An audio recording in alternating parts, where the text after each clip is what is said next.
So whenever you've worked on an image, the next thing you want to do is save it so we can carry on. So to save an image or a project you've been working on, we can go to File in the top left, and we can go down and we have two options. We have Save and Save As.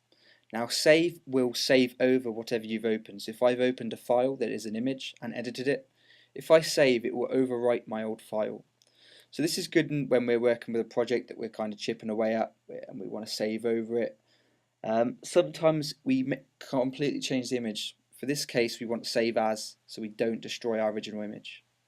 So I'm going to click Save As for this one. So when you click Save As, we get a menu like this, and save will be the same if it's the first time you've saved.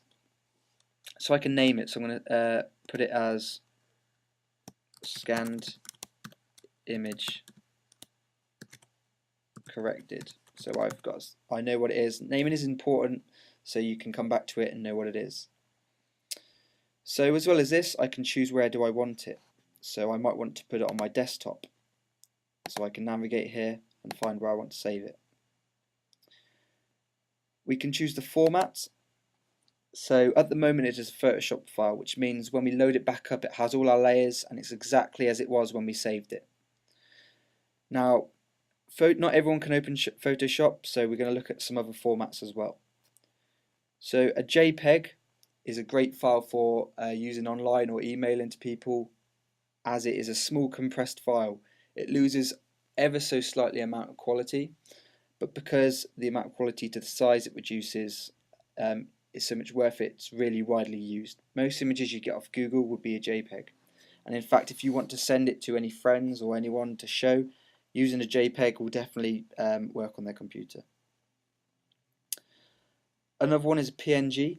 So PNGs can be useful for a lot of times they're used in making games and things like that because of their attributes. So PNG that has a useful attribute can be see-through, so it can have an alpha channel, which you'll probably learn later on. And we've got TIFF. So a TIFF file is a very large file, takes up a lot of room, so not really for emailing around, but it's great for print. It retains more colour, more information, and you'll get a better quality print from it. So this is stuff for when you're taking an image to print, save it as a TIFF. So I'm just going to do mine as a Photoshop document for now. Now some files, such as TIFFs and Photoshops, allow you to save the layers to make sure that's ticked. With that ticked, all your layers will be saved.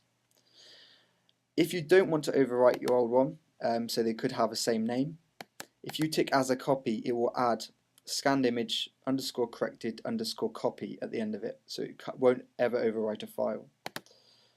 Now this is the first time I'm saving it, so I don't need to tick that, and I'm going to click save. Maximum compatibility means it will work with older versions of Photoshop. This menu will be different depending on your format. With JPEG you can choose your quality depending on the size, and TIFF you can choose the compression type.